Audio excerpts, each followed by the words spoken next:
ॐ भूर्भुवः स्वः तत्सवितुर्वरेण्यं भर्गो देवस्य धीमहि धियो यो नः प्रचोदयात्। ॐ शान्ति शान्ति शान्तिः।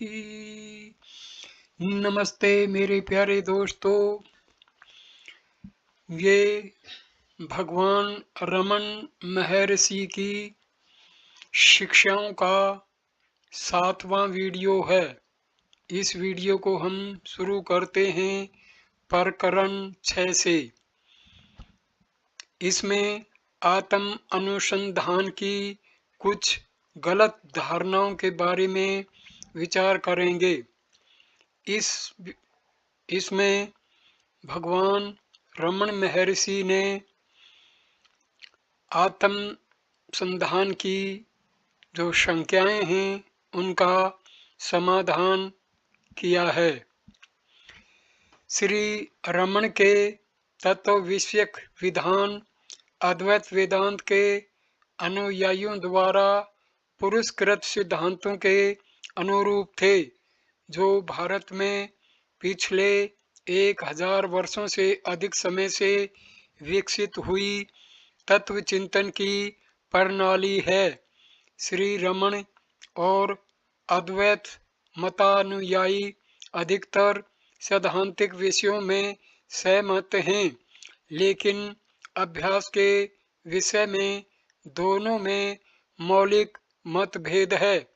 श्री रमन आत्मा अनुसंधान के पुरस्कर्ता थे, जबकि अधिकतर अद्वैत मार्ग के आचार्य अंतरतम आत्मा को एकमात्र सत्य मानने पर आधारित विशेष प्रकार की मानसिक ध्यान पद्धति का उपदेश करते थे। सामान्य रूप से अहम ब्रह्मास्मि अथवा सोहम इत्यादि महावाक्यों का मंत्र की तरह उपयोग किया जाता है, अथवा कुछ विरल साधक उनके अर्थ का अनुसंधान करते हैं तथा उनके सूचित भावों का अनुभव करने का यत्न करते हैं। क्योंकि आत्मा अनुसंधान अक्सर मैं कौन हूँ प्रश्न से प्रारंभ किया जाता है।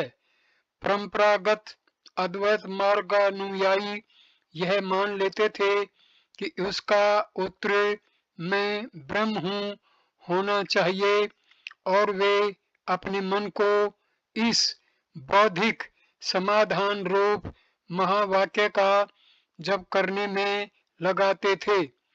श्री रमन इसकी यह कहकर आलोचना करते थे कि यदि मन को निरंतर इस प्रश्न का समाधान ढूंढने में अथवा इसके बौद्धिक समाधान रूप उत्तर के बार बार उच्चारण में लगाया जाए, तो वह अपने मूल की तलाश करके उसमें लीन नहीं होगा।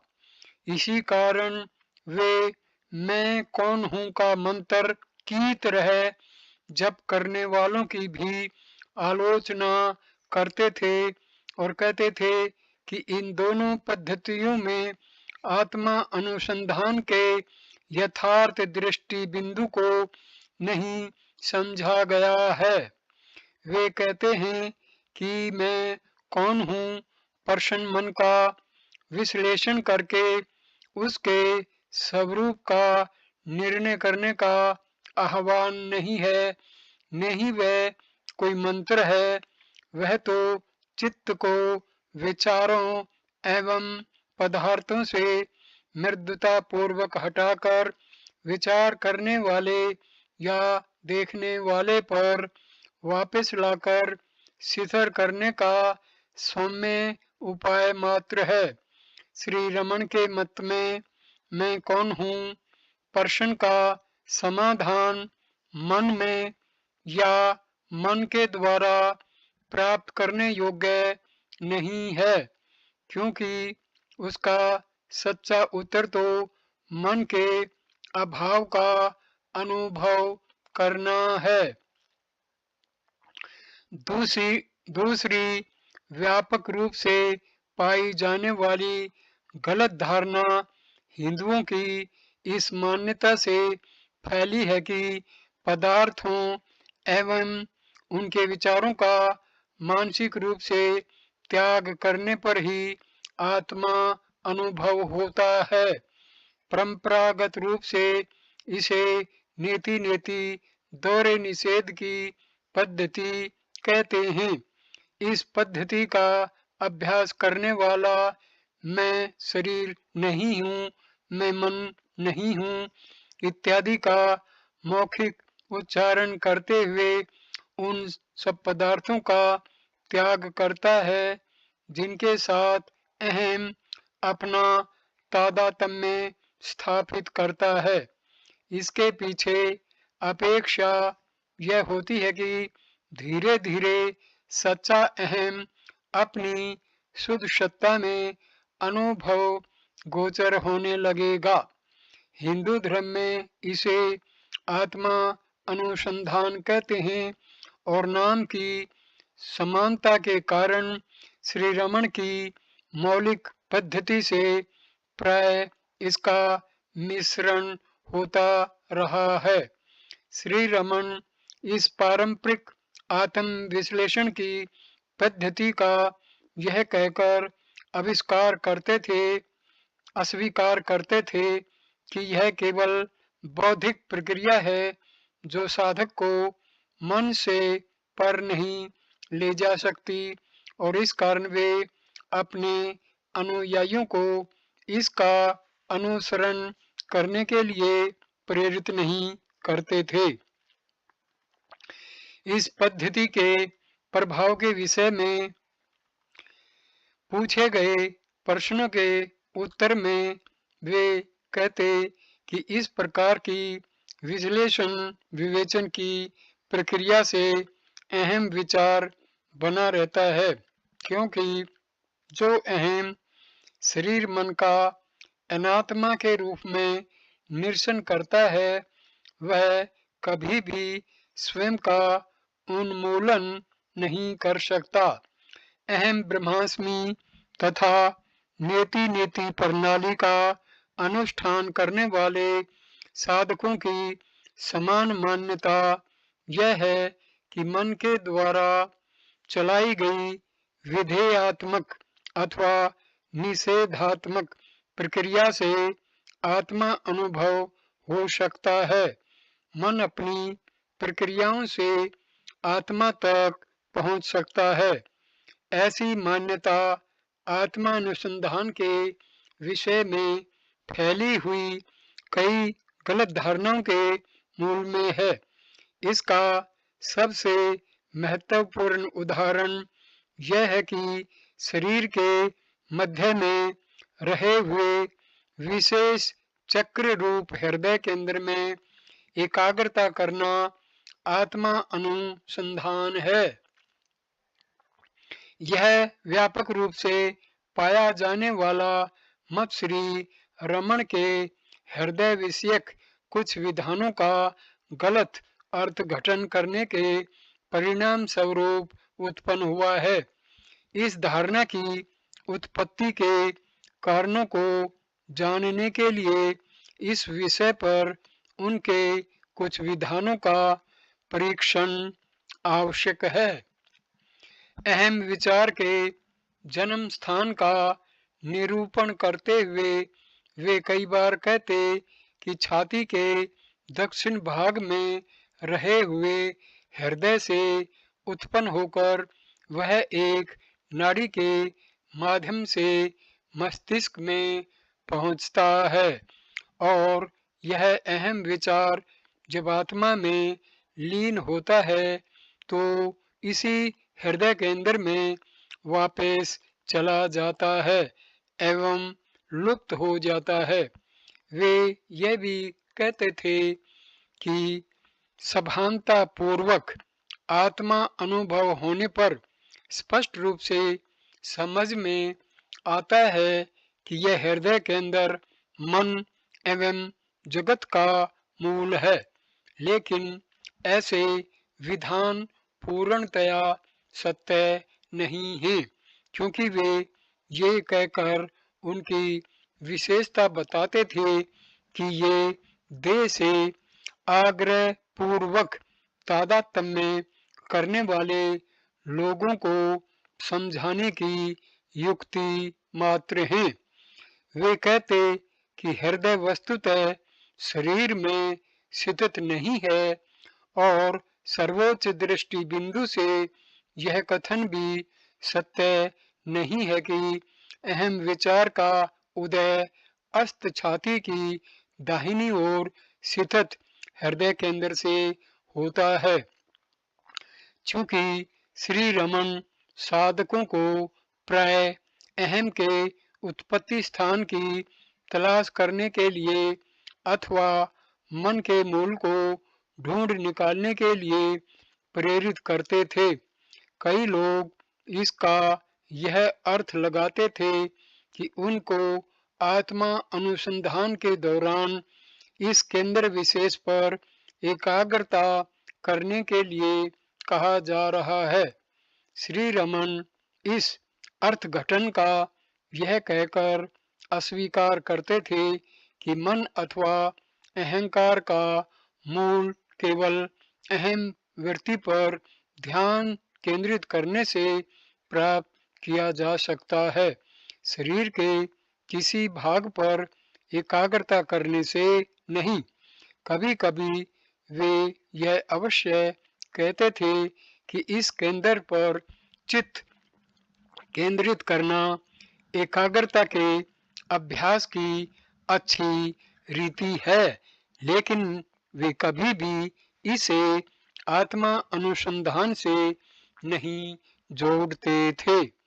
प्रसंगवशात वे कहते कि हृदय पर ध्यान करना आत्मा तक पहुंचने की असरकारक पद्धति है, फिर भी वे ऐसा कभी भी नहीं कहते कि यह कार्य हृदय केंद्र पर एकाग्रता द्वारा सिद्ध करना चाहिए। हृदय जैसा कि वह वास्तव में है कोई स्थान नहीं है, बल्कि सर्वव्यापक आत्मा है और कोई भी उसके वास्तविक स्वरूप को उससे एक रूप होकर के ही जान सकता है। वह एकाग्रता से प्राप्त नहीं होता। यद्यपि हृदय एवं हृदय केंद्र के विषय में ऐसे संदिग्ध विधान मिलते हैं, फिर भी उनकी सब रचनाओं में तथा लिखित वार्तालापों में आत्मा अनुसंधान का अभ्यास इस केंद्र पर एकाग्रता करके करना चाहिए, ऐसा एक भी कथन उपलब्ध नहीं होता। वस्तुतः इस विषय के उनके विधानों की ठीक परीक्षा करके कोई इस निर्णय पर पहुंच सकता है कि आत्मानुभव में इस केंद्र की सभानता का समावेश होता है, किंतु इस पर एकाग्रता करने से आत्मा अनुभव नहीं होता। प्रश्न, मैं कौन हूँ? प्रश्न पूछकर मैं अभ्यास शुरू करता हूँ और मैं शरीर नहीं, इस प्रकार शरीर का निरसन करता हूँ। प्राण मैं नहीं, ऐसे उसका निरसन करता हूँ, पर आगे नहीं बढ़ सकता। उत्तर, ठीक है, जहाँ तक बुद्धि की पहुँच है वहाँ तक यह बराबर है। आपकी प्रक्रिया केवल बौद्धिक है।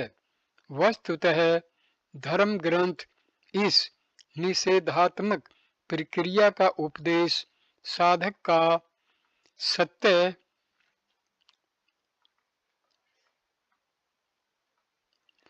को जानने में मार्गदर्शन करने के लिए करते हैं। सत्य का सीधा विधान नहीं किया जा सकता। इस कारण यह बौद्धिक प्रक्रिया बताई जाती है। आप समझिए कि जो मैं नहीं अर्थात अनात्मा का निरसन करता है वह स्वयं का निरसन नहीं कर सकता। मैं यह नहीं अथवा मैं वह हूँ ऐसा कहने के लिए मैं अवश्य होना चाहिए।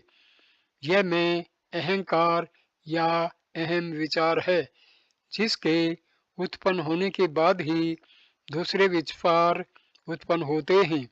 इस प्रकार अहम विचार मूल विचार है। यदि मूल उखाड़ दिया जाए तो सब विचार उसी समय उखड़ जाते हैं। इसलिए मूल अहम की तलाश कीजिए, स्वयं से प्रश्न पूछिए मैं कौन हूँ। उसके जन्म स्थान को ढूंढ निकालिए तो सब वृत्तियाँ लुप्त हो जाएंगी और शुद्ध आत्मा शेष रहेगा। प्रश्न, इसको कैसे किया जाए? उत्तर, गहरी नींद में, स्वप्न में एवं जागृत में मैं हमेशा होता है। जो नींद में था वही इस समय बोल रहा है। मैं का अनुभव निरंतर होता है। क्या आप अपने अस्तित्व का इनकार करते हैं? नहीं करते। आप कहते हैं मैं हूँ। तलाश कीजिए कि वह कौन है। प्रश्न, मैं नेति नेति इस प्रकार ध्यान करता हूँ। उत्तर, नहीं, वह ध्यान नहीं है। मूल की तलाश कीजिए। आपको मूल तक अवश्य पहुँचना चाहिए। तब मिथ्या अहम अदृश्य होगा और सच्चे अहम का अनुभव होगा। मिथ्या अहम सच्चे अहम से अलग नहीं रह सकता। इस समय आत्मा का शरीर इंद्रियादि के साथ झूठा तादात्म्य है। आप इसे हटाने का प्रारंभ करते हैं। यह नेति है। यह उसे पकड़कर ही किया जा सकता है। जिसको हटाया नहीं जा सकता वह इति जो है वह है। प्रश्न, जब मैं कौन हूँ विचार शुरू करता हूँ तो जवाब मिलता है कि मैं यह मृत शरीर नहीं हूँ बल्कि चैतन्य रूप आत्मा हूँ। तब अचानक दूसरा प्रश्न खड़ा होता है, आत्मा माया में फंसा कैसे? दूसरे शब्दों में ईश्वर ने जगत क्यों बनाया? उत्तर, मैं कौन हूँ के अन्वेषण का सच्चा अर्थ अहंकार के मूल की तलाश करना है। दूसरे विचारों से मुक्त होने का साधन है। आप बता रहे हैं कि ऐसे दूसरे विचारों को अवकाश नहीं देना चाहिए, किंतु अहम विचार के मूल की तलाश की ओर ध्यान केंद्रित करना चाहिए। मुझे यह विचार आया, ऐसा उत्तर मिलने पर यह मैं कौन हूँ और इसका मूल क्या है, इस प्रकार का प्रश्न पूछकर तलाश जारी रखनी चाहिए। प्रश्न, क्या मुझे मैं कौन हूँ को मंत्र की तरह रटना चाहिए? उत्तर, नहीं, मैं कौन हूँ मंत्र नहीं, इसका अर्थ यह है कि आपको सब विचारों के मूल रूप अहम विचार का उद्भव आप में किस स्थान से होता है, इसका अन्वेषण करना चाहिए। प्रश्न, क्या मुझे मैं ब्रह्म हूँ पर ध्यान करना चाहिए? उत्तर, यह श्रुति वाक्य मैं ब्रह्म हूँ ऐसा सोचने के लिए नहीं लिखा गया। सबको अहम विदित है, सब में ब्रह्म अहम रूप में विद्यमान है। अहम को ढूंढ निकालिए, पहले से ही अहम ब्रह्म है, अतः आपको ऐसा सोचने की आवश्यकता नहीं है, केवल उसे ढूंढकर प्राप्त कीजिए। प्रश्न, क्या नेति नेति द्वारा पांचों कोशों का निरसन करने की बात शास्त्रों में नहीं कही गई है? उत्तर, अहम विचार उत्पन्न होने के बाद 5 कोशों का निरसन करने की बात शास्त्रों में नहीं कही गई है। उत्तर, अहम विचार उत्पन्न होने के बाद अहम का शरीर, इंद्रिय, मन इत्यादि के साथ झूठा तादात्म्य में होता है। गलती से अहम को उनके साथ जोड़ा जाता है और सच्चा अहम दृष्टिगोचर नहीं होता। गलत अहम से सच्चे अहम को अलग करने के लिए यह निरसन प्रक्रिया बताई गई है, लेकिन इसका सही मतलब अनात्मा का त्याग नहीं, बल्कि सच्चे अहम को ढूंढकर प्राप्त करना है। सच्चा अहम अनंत आत्मा है, वह अहम पूर्ण, शाश्वत एवं आदि अंत रहित है। दूसरा अहम जन्मता और मरता है, वह अनित्य है। देखिए कि ये निरंतर बदलने वाले विचार किसके हैं?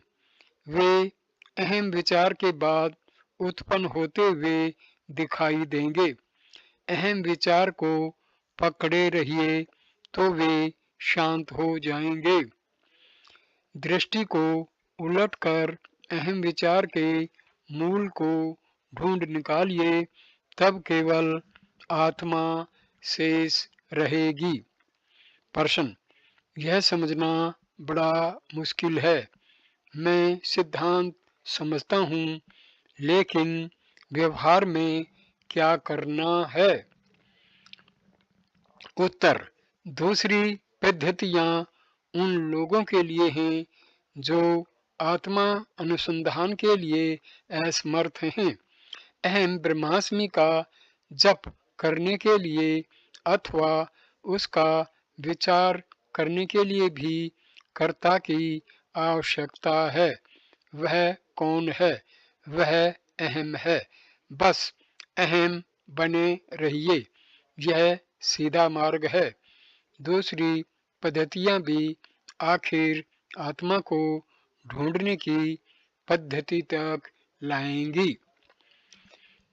प्रश्न, मैं अहम विषय में सभान हूँ, फिर भी मेरी परेशानियों का अंत नहीं हुआ। उत्तर, यह अहम शुद्ध नहीं है, वह शरीर तथा इंद्रियों के संबंध से मलिन हो गया है। देखिए कि परेशानी किसे है? वह अहम विचार को है, उसे पकड़े रहिए, तब अन्य विचार नष्ट हो जाएंगे। प्रश्न, हाँ, यह कैसे किया जाए, यही तो समझ में नहीं आता। उत्तर, अहम अहम को सोचते रहिए और अन्य विचारों को हटाते हुए उसी एक विचार को सूत्र की तरह पकड़े रहिए। प्रश्न, ईश्वर की विधेयात्मक धारणा करना मैं कौन हूँ के अन्वेषण से अधिक असरकारक नहीं है। ईश्वर है ऐसा मानकर चलना विधेयात्मक है, जबकि अन्वेषण निषेधात्मक है और भेद की कल्पना पर आश्रित है। उत्तर, जब तक आप आत्मा अनुभव कैसे करना उसका उपाय ढूंढ रहे हैं, तब तक आपको आपके आत्मा को जानने की सलाह दी जाती है। आपकी मार्ग जानने की इच्छा ही आपके भेद पर आश्रित है। प्रश्न, मैं कौन हूँ ऐसा पूछने की बजाय मैं परम सत्ता हूँ ऐसा कहना बेहतर नहीं है। उत्तर, कौन कहता है? कहने वाला कोई तो होना चाहिए, उसकी तलाश कीजिए। प्रश्न, आत्मानुसंधान से ध्यान अच्छा नहीं है? उत्तर, ध्यान मानसिक कल्पना पर आधार रखता है, जबकि आत्मानुसंधान सत्य का अन्वेषण है। ध्यान का आधार वस्तु सत्ता है, अन्वेषण का आधार आत्म सत्ता है। प्रश्न, सत्य के अन्वेषण की कोई वैज्ञानिक पद्धति होनी ही चाहिए। उत्तर, असत्य का त्याग एवं सत्य का अन्वेषण वैज्ञानिक है। प्रश्न, मेरा मतलब है कर्मशः त्याग की वैज्ञानिक प्रक्रिया अवश्य होनी चाहिए। पहले मन का, तब बुद्धि का, उसके बाद अहंकार का त्याग। उत्तर, आत्मा ही एकमात्र सत्य है और सब असत्य है। मन तथा बुद्धि आत्मा से अलग नहीं रह सकते। बाइबल कहता है, निश्चल बनो और जानो कि मैं ईश्वर हूँ। आत्मा को ईश्वर रूप जानने के लिए सिर्फ निश्चलता जरूरी है। प्रश्न, सोहम मैं कौन हूँ के समान है? उत्तर, उनमें केवल अहम समान है। एक सोहम है, दूसरा कोहम है। ये दो भिन्न हैं। हमें क्यों सोहम कहते रहना चाहिए? मनुष्य को सच्चा अहम ढूंढ निकालना चाहिए। मैं कौन हूँ प्रश्न में मैं अहंकार है, उसकी तलाश करके उसके मूल स्थान को पाने पर पता चलता है कि उसका अलग अस्तित्व नहीं है, तब वह सच्चे अहम से एक रूप हो जाता है। आप कठिनाई देख रहे हैं। शिवोहम अथवा सोहम ध्यान से विचार भिन्न पद्धति है। मैं अधिकतर आत्मा के ज्ञान पर बल देता हूँ, क्योंकि आप विश्व तथा उसके मालिक को जानने का प्रयत्न शुरू करें। उससे पहले आपको स्वयं को जानने की इच्छा होना स्वाभाविक है। सोहम अथवा अहम ब्रह्मास्मि थोड़ा ध्यान अहम ब्रह्मास्मि ध्यान थोड़ा बहुत मानसिक विचार है, लेकिन आत्मानुसंधान जिसकी मैं बात करता हूँ सीधी पद्धति है और वस्तुतः अन्य सब ध्यान पद्धतियों से श्रेष्ठ है। जिस क्षण आप आत्मा की तलाश का प्रारंभ करते हैं और अधिकाधिक गहराई में जाते हैं, तो वहाँ सच्चा आत्मा आपको भीतर ले जाने के लिए आपकी राह देख रहा होता है। तब जो कुछ होता है वह किसी और के द्वारा किया जाता है जिसमें आपका कोई हाथ नहीं होता। इस प्रक्रिया में सारे संशय एवं चर्चाएं अपने आप छूट जाते हैं। जैसे सोते समय मनुष्य तत्काल के लिए सब चिंताओं को छोड़ देता है। प्रश्न: क्या भरोसा है कि वहाँ मेरे सत्कार के लिए कोई खड़ा है? उत्तर: पर्याप्त रूप से पक्व होने पर साधक स्वाभाविक रूप से आश्वस्त होता है। प्रश्न: यह पक्वता कैसे संभव बनती है? उत्तर: विभिन्न उत्तर दिए जाते हैं, लेकिन पूर्व का जो भी विकास रहा हो, विचार उसमें वेग लाता है। यह तो चक्राकार तक हुआ। मैं पक्व हूँ, इसीलिए विचार के काबिल हूँ, लेकिन स्वयं विचार मुझे पक्व बनाता है। उत्तर: मन हमेशा ऐसी कठिनाई महसूस करता है।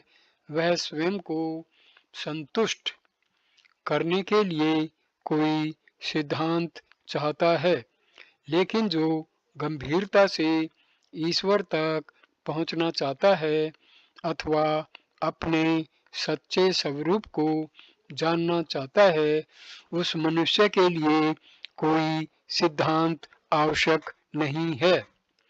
प्रश्न: मुझे अब कोई संदेह नहीं कि भगवान की पद्धति सीधी है, लेकिन बहुत मुश्किल है। प्रारंभ कैसे किया जाए यह हम जानते नहीं। यदि हम मंत्र की तरह मैं कौन हूँ, मैं कौन हूँ रटते चले जाएं तो सुस्ती आ जाती है। दूसरी पद्धतियों में शुरू में कुछ भावात्मक करना होता है और तब साधक कदम कदम आगे बढ़ सकता है, लेकिन भगवान की पद्धति में ऐसा कुछ नहीं है और अचानक आत्मा को पा लेना यद्यपि सीधा जरूर है तो भी मुश्किल है। उत्तर: आप स्वयं स्वीकार करते हैं कि यह सीधी पद्धति है। यह सीधी है और सरल है। यदि हमसे भिन्न चीजों के पीछे जाना इतना सरल है, तो स्वयं आपने ही आत्मा के प्रति जाना मुश्किल कैसे हो सकता है? आप कहते हैं शुरू कहाँ से करें? आदि अंत नहीं है। आप स्वयं आदि में और अंत में भी हैं। यदि आप यहाँ और आत्मा कहीं दूसरी जगह हो और आपको पहुँचना हो तो आपसे यह कहा जा सकता है कि कहाँ से शुरू करना, कैसे यात्रा करना और कैसे वहाँ पहुँचना। यदि आप रमणाश्रम में रहकर यह पूछें, मैं रमणाश्रम जाना चाहता हूँ, मुझे यात्रा कहाँ से प्रारंभ करनी चाहिए और कैसे वहाँ पहुँचना चाहिए, तो क्या कोई कहेगा? मनुष्य का आत्मा अनुसंधान ऐसा ही है। वह हमेशा आत्मा ही है और कुछ नहीं। आप कहते हैं मैं कौन हूँ, मंत्र रटने जैसा बन जाता है, लेकिन इस प्रश्न का यह अर्थ नहीं है कि आप बार बार पूछते चले जाएं। यदि ऐसा हुआ तो विचार इतनी सरलता से मरेगा नहीं। आप जिसे सीधी पद्धति बताते हैं उसमें अर्थात स्वयं को मैं कौन हूँ ऐसा पूछने में आपको करना यह है कि आप अपने भीतर सब विचारों के मूल रूप अहम विचार के जन्म स्थान की ओर मन को मोड़ें, क्योंकि आत्मा आपके भीतर है, बाहर नहीं। आपको बाहर जाने की बजाय अपने अंदर मुड़कर डुबकी लगाने के लिए कहा जाता है। अपने आप के प्रति जाने से अधिक सरल और कौन सी बात हो सकती है। लेकिन फिर भी हकीकत यह है कि कुछ लोगों को यह पद्धति मुश्किल लगेगी और पसंद नहीं आएगी। इस कारण बहुत सी अन्य पद्धतियां बताई जाती हैं। उनमें से प्रत्येक कुछ लोगों को श्रेष्ठ तथा सरल लगेगी। ऐसा उनकी पक्वता या योग्यता के अनुसार होता है। लेकिन कुछ लोगों को विचार मार्ग के सिवा और कुछ भी पसंद नहीं आएगा। वे पूछेंगे, आप मुझे यह या वह वस्तु देखने या जानने को कहते हैं, लेकिन देखने जानने वाला कौन है? दूसरी कोई भी पद्धति चुनी जाए, कर्ता हमेशा रहेगा, उससे दूर जाना संभव नहीं। मनुष्य को यह कर्ता कौन है, इसका निर्णय अवश्य करना चाहिए, तब तक साधना समाप्त नहीं होगी। इस कारण आखिर सबको मैं कौन हूँ का अन्वेषण करके इसका स्पष्ट निर्णय अवश्य करना होगा। आप फरियाद करते हैं कि प्रारंभ करने के लिए कोई ठोस वस्तु नहीं है, लेकिन इसके लिए आपके पास अहम है। आप जानते हैं कि आप हमेशा होते हैं, यह शरीर हमेशा नहीं होता। जैसे नींद में, नींद यह सिद्ध करती है कि आप अशरीर रह सकते हैं। हम अहम का किसी एक शरीर के साथ तादात्म्य करते हैं, अर्थात आत्मा को शरीर मानते हैं, मर्यादित मानते हैं। इसी कारण सारी परेशानी है। हमें जो करना है वह यही कि आत्मा को शरीर के साथ एक रूप मानने की, अर्थात मर्यादित मानने की गलती नहीं करनी है। तब हम अपने आप को आत्मा जो हम हमेशा हैं वैसा जान लेंगे। प्रश्न, क्या मुझे मैं कौन हूँ इस प्रकार विचार करना चाहिए? उत्तर, आपने जान लिया है कि अहम विचार न जाने कहाँ से फूट पड़ता है। इसे पकड़े रहिए तथा इसके जन्म स्थान को ढूंढ निकालिए। प्रश्न, मैं इसका मार्ग जान सकता हूँ? उत्तर, आपको अभी अभी जैसा कहा गया है वैसा कीजिए, फिर देखिए। प्रश्न, मैं ठीक से समझ नहीं पाया हूँ कि मुझे क्या करना है। उत्तर, यदि यह कोई बाहर की वस्तुगत बात होती तो बाहरी तौर पर मार्ग बताया जा सकता था। यह तो आत्मगत है। प्रश्न, लेकिन मैं समझ नहीं पा रहा हूँ। उत्तर, क्या आप ये नहीं समझ पा रहे हैं कि आप हैं? प्रश्न, कृपया मुझे राह दिखाइए। उत्तर, क्या आपको आपके घर के अंदर वाले भाग में राह दिखाना आवश्यक है? प्रश्न, आपने कहा है कि हृदय आत्मा का केंद्र है। उत्तर, हाँ, वह आत्मा का परम धाम या केंद्र है। इस विषय में आपको कोई संदेह नहीं होना चाहिए। हृदय में जीव अथवा अहंकार के पीछे सच्चा आत्मा है। प्रश्न, अब कृपया यह बताइए कि शरीर में वह किस जगह है? उत्तर, इसको आप अपने मन से नहीं जान सकते। यदि मैं कहूँ कि यह छाती की दाहिनी ओर संकेत करके इसका केंद्र है, तो आप इस सत्य को कल्पना के जरिए नहीं जान सकते। उसका अनुभव करने का एकमात्र मार्ग है कल्पना करना छोड़िए और आप जो हैं वह रहने का प्रयत्न कीजिए। जब आप अनुभव करेंगे तो अपने आप जान लेंगे कि वहाँ उसका केंद्र है।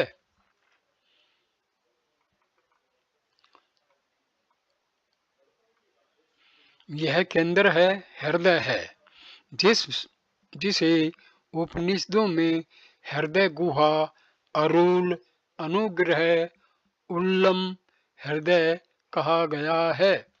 प्रश्न, वह वहाँ है ऐसा मैंने किसी ग्रंथ में पढ़ा नहीं।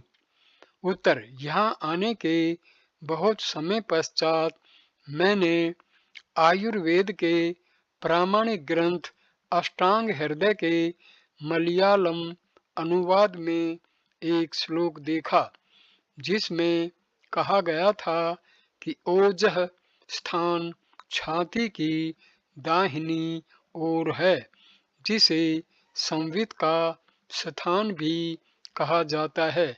शीतोपनिषद में निम्नलिखित श्लोक हैं। ऊपरी जठरदेश्यापि वक्षांतरे च वपुषि विविधवर्णं षट्कमस्यङ्कानां कुवलयकलिकाभं दक्षिणांशे निविष्टं भवति हृदयम् अन्तर्मध्यतो द्विगुलान्ते भवति वदनमस्य तवाव्यर्तं तत्र मध्ये वियति निबिडमास्ते ज्ञानरूपं तमिस्त्रम् इहि सकलनाडी संदयो वासनाश्च भवति सदनं मत प्राण चेतो द्युतिनाम। शरीर में छाती के बीच में जठर के ऊपर विविध रंग के 6 अंग हैं। भीतर दाहिनी ओर मध्य से 2 अंगुल दूर कमल की कलिका के समान हृदय है। इसका मुख बंद है और इसके मध्य में रहे हुए आकाश में अज्ञान का घना अंधकार है। यहाँ सब नाड़ी संधियां एवं वासनाएं हैं।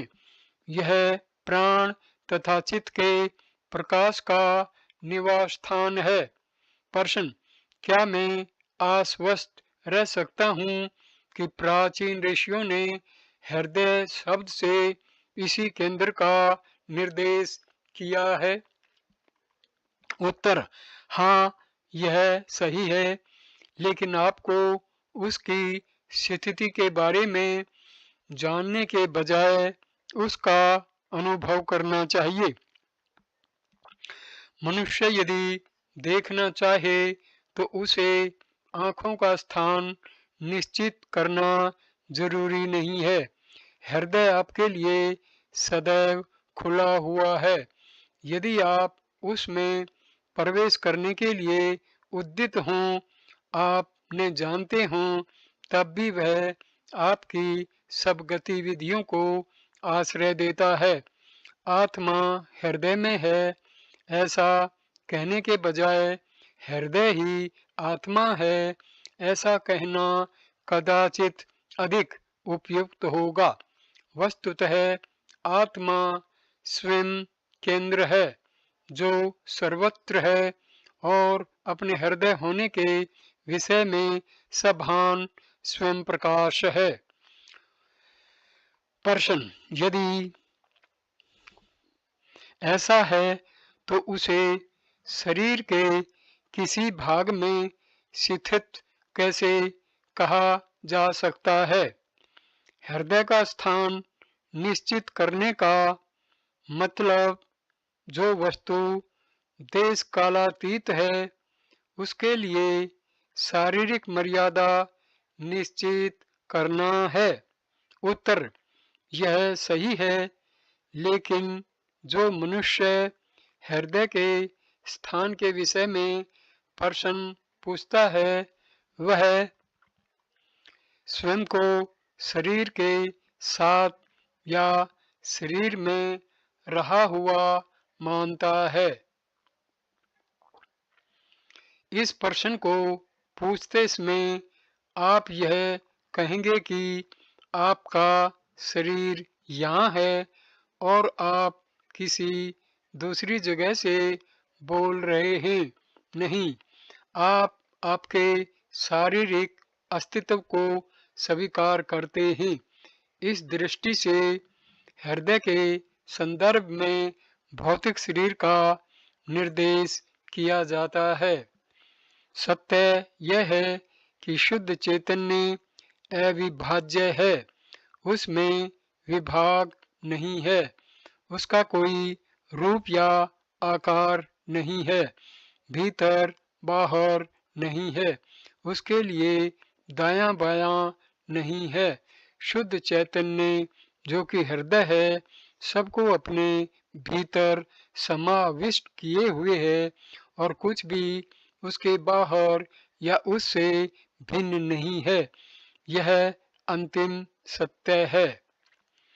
पूर्णता के इस दृष्टिकोण से हृदय, आत्मा अथवा चैतन्य का कोई विशेष स्थान भौतिक शरीर में निश्चित नहीं किया जा सकता, क्योंकि शरीर मन का प्रक्षेपण मात्र है और मन तेजों में हृदय का तुच्छ प्रतिबिंब है। सबका समावेश जिसमें होता है वह हृदय भौतिक शरीर के छोटे से स्थान में कैसे समाविष्ट हो सकता है, जो स्वयं एकमात्र सत्य के दृश्य रूप में व्यक्त हुए स्वरूप का स्वल्पतम अंश है। लेकिन लोग यह नहीं समझते, वे भौतिक शरीर एवं विश्व के संदर्भ में ही सोचते हैं।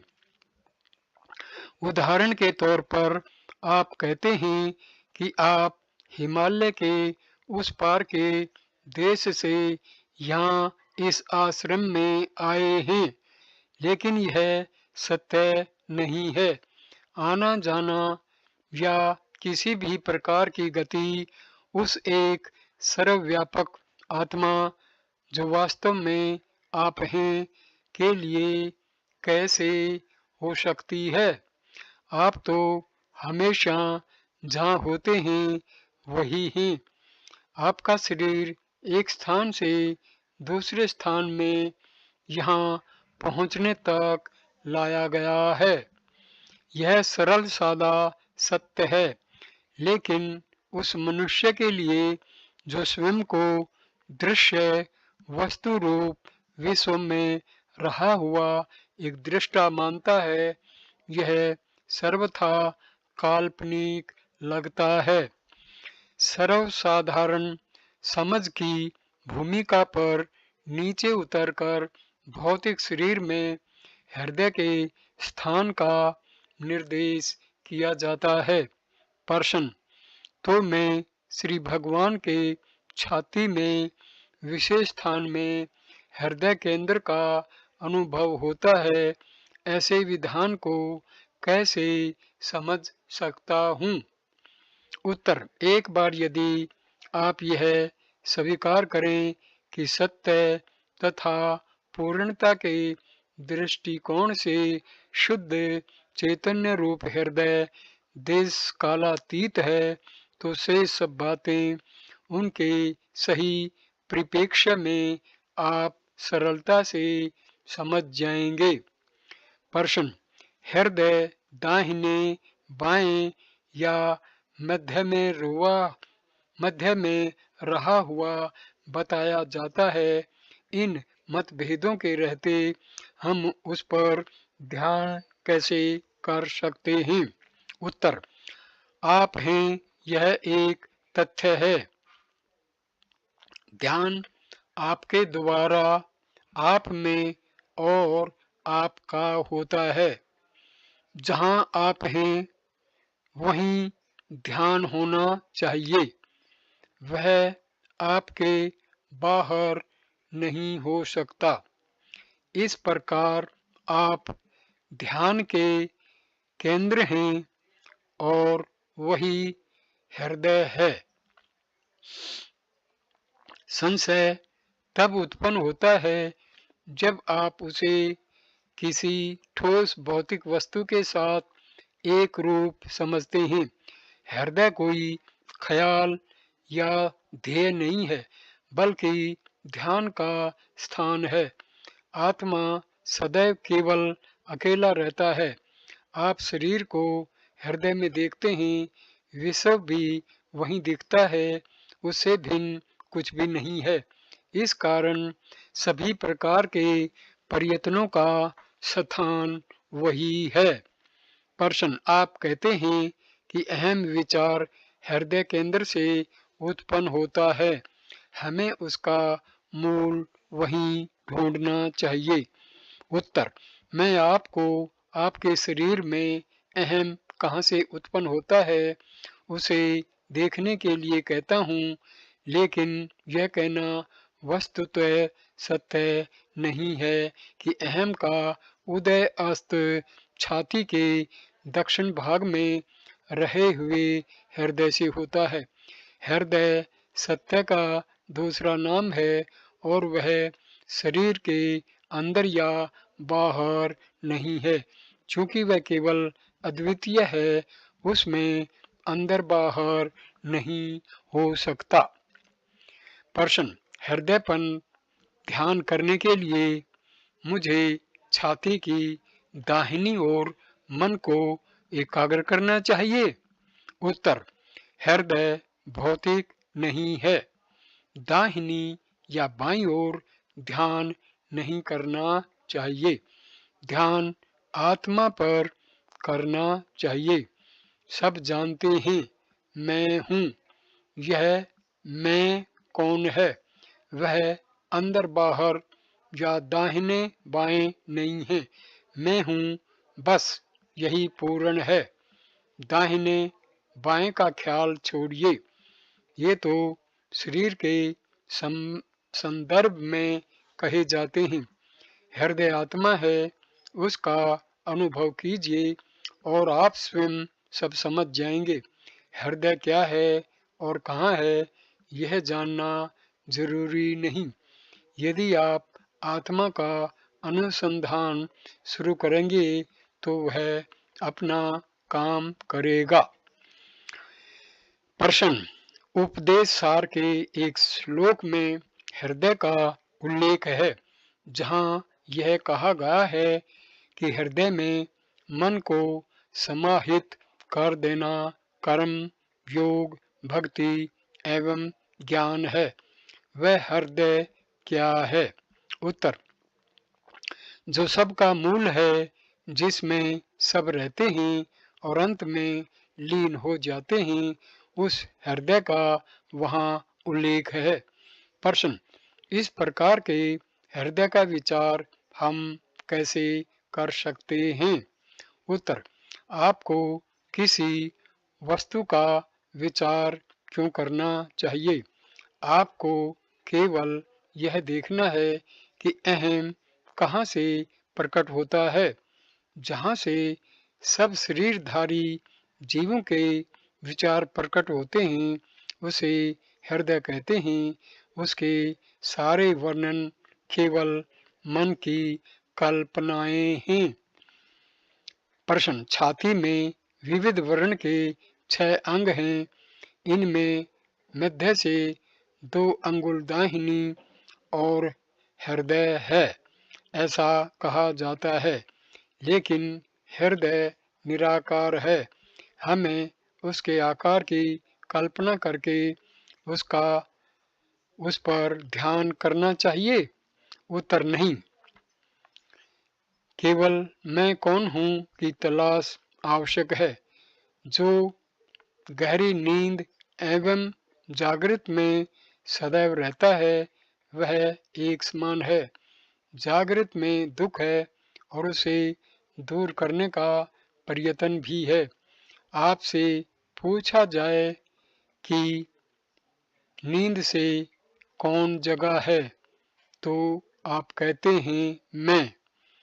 इस समय आपसे कहा जाता है कि इस मैं को दृढ़ता से पकड़े रहिए। यदि ऐसा किया जाए तो शाश्वत सत्ता स्वयं प्रकट होगी। मुख्य बात मैं का अन्वेषण है, न कि हृदय केंद्र पर ध्यान। बाहर भीतर जैसा कुछ नहीं है। दोनों का अर्थ समान है या कोई अर्थ नहीं। यह सच है कि हृदय केंद्र पर एकाग्रता की पद्धति भी है। यह केवल अभ्यास है, आत्मा अनुसंधान नहीं। हृदय केंद्र पर एकाग्रता करने वाला साधक ही मन के निश्चल निर्विचार होने पर सभान रह सकता है। दूसरे केंद्रों पर ध्यान करने वाले इस प्रकार सभान नहीं रह सकते। केवल मन के पुनः सक्रिय होने पर अनुमान करते हैं कि मन निश्चल था। शरीर के किसी भी भाग में आत्मा के निवास को मानकर ध्यान करने वाले को उस विचार की शक्ति से जैसे आत्मा वहीं रहता हो ऐसा मालूम होगा। उदय अस्त होने वाले अहम के लिए प्रेमास्पद हृदय ही एकमात्र शरण है। यद्यपि यह कहा जाता है कि हृदय भीतर बाहर दोनों जगह है, लेकिन निश्चित जानिए कि पूर्ण सत्य की दृष्टि से वह न भीतर है न बाहर, क्योंकि शरीर जो कि भीतर बाहर के भेदों का आधार है, विचार करने वाले मन की कल्पना है। हृदय अथवा मूल स्थान सबका आदि मध्य एवं अंत है। परम व्योम रूप हृदय कभी भी कोई रूप नहीं है, वह सत्य का अपरिमेय प्रकाश है।